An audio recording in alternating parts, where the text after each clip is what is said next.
No dia 11 de fevereiro de 2011, a atriz Emilia Clarke, a Daenerys de Game of Thrones, estava se preparando para mais um dia de treino quando ela sentiu que seria a pior dor de cabeça de sua vida chegando. Mesmo incomodada, ela terminou de calçar os seus tênis e foi de encontro ao seu personal trainer.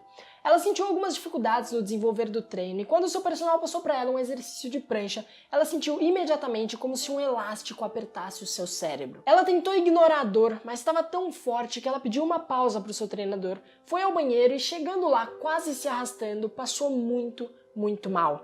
De alguma forma, ela sabia que tinha algum problema com seu cérebro. Ele estava danificado. Ela foi ajudada por uma mulher que também estava no vestiário e, extremamente confusa, foi levada para o hospital. Lá, após uma ressonância magnética, veio o diagnóstico. Ela tinha tido uma hemorragia subaracnoide, um sangramento em uma das camadas do seu cérebro.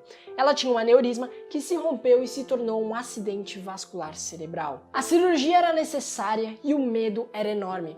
Após a cirurgia, ela teve surtos de perda de memória a ponto de não lembrar do próprio nome. Ela se recuperou, continuou as gravações e 2 anos depois, em 2013, teve que retirar um segundo aneurisma, que já existia na primeira cirurgia, mas era muito pequeno para valer o risco. No exame de rotina, que depois do primeiro caso ela fazia frequentemente, viu-se que esse aneurisma tinha dobrado de tamanho e também tinha o risco de se romper. Depois de outra cirurgia, dessa vez mais complicada e que afetou bastante a sua carreira, hoje ela felizmente está bem e inclusive financia uma instituição de caridade que atende pessoas que passaram pelo mesmo que ela. E ela nunca tinha falado sobre esse ocorrido até março de 2019. E no vídeo de hoje nós vamos ver o que podemos tirar de lição com essa história. Vamos entender o que é um aneurisma, se o exercício aumenta o risco dele se romper, o que fazer caso isso aconteça e por que é tão importante, mesmo depois de tanto tempo, ela ter falado sobre isso. Seja bem-vindo a mais um Rapidinhas, o programa em que eu te passo informação de qualidade em 3 minutinhos.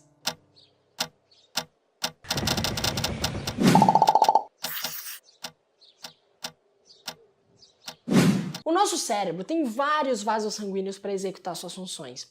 Um aneurisma cerebral é quando uma parte de algum vaso se expande e gera um enfraquecimento da parede desse vaso. É como se fosse uma bexiga. Quanto mais cheia, mais fraca e mais fácil de estourar. E em situações de um aumento agudo na nossa pressão sanguínea, isso pode acontecer. A força que o sangue exerce na parede do vaso pode ultrapassar a força que esse vaso enfraquecido aguenta e esse aneurisma pode se romper e causar um sangramento no nosso cérebro, um AVC hemorrágico. E o atendimento rápido nessa situação é essencial, só que tem um porém.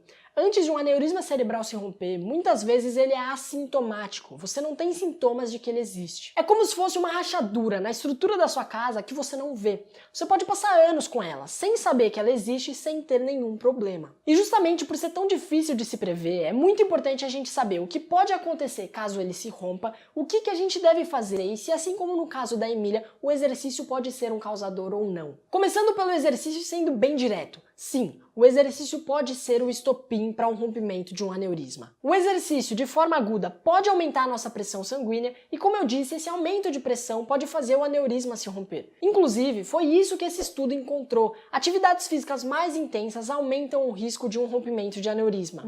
Essa é a desculpa perfeita para eu não ter que fazer exercício. Calma, essa é a conclusão que a gente chega numa análise superficial. Eu quero voltar para a analogia da casa. Imagina agora que você tem uma casa que está com a estrutura toda danificada, mas ainda em pé. E você vai colocar um prego na parede e durante as marteladas a casa cai. A culpada para isso acontecer não foram as marteladas em si, mas sim a fraqueza na estrutura. E no caso do aneurisma é a mesma coisa. O exercício foi só a martelada final em uma estrutura já danificada. Foi só o estopim. E esse estopim não precisa nem necessariamente ser o exercício. Existem relatos de rompimentos de aneurisma durante o sexo, durante estresses emocionais muito grandes e inclusive ao ir ao banheiro.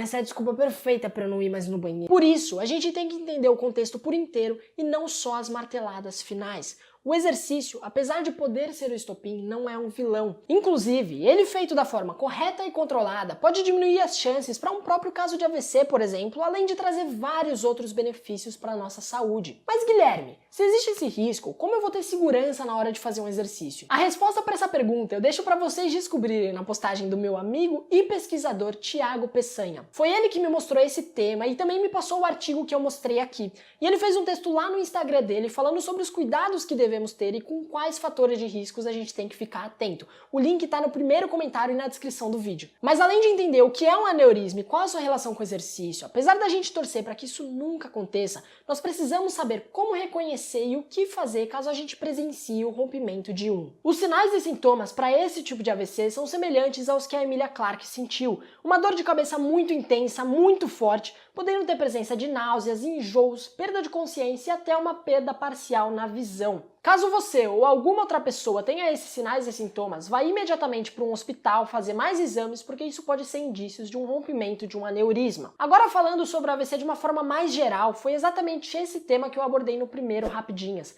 Nele eu falo sobre o que é e quais são os tipos de AVC, como a gente, como leigo, pode reconhecer caso um aconteça e o que a gente deve fazer para ajudar a pessoa nessa situação. Esse é um conhecimento que, de verdade, salva vidas. E é por isso que eu acho tão importante a Emilia Clarke ter falado sobre isso, mesmo depois de tanto tempo. Com a visibilidade que ela tem, falar sobre isso traz o assunto à tona e ajuda a chegar em mais pessoas esse tipo de informação que salva vidas. Caso você não tenha assistido o vídeo, ou até já tenha, mas não lembra muito bem do conteúdo, eu recomendo fortemente que você clique aqui para saber como reconhecer e o que fazer num caso de AVC. Informação de qualidade transforma e também pode salvar vidas. Muito obrigado e até a próxima!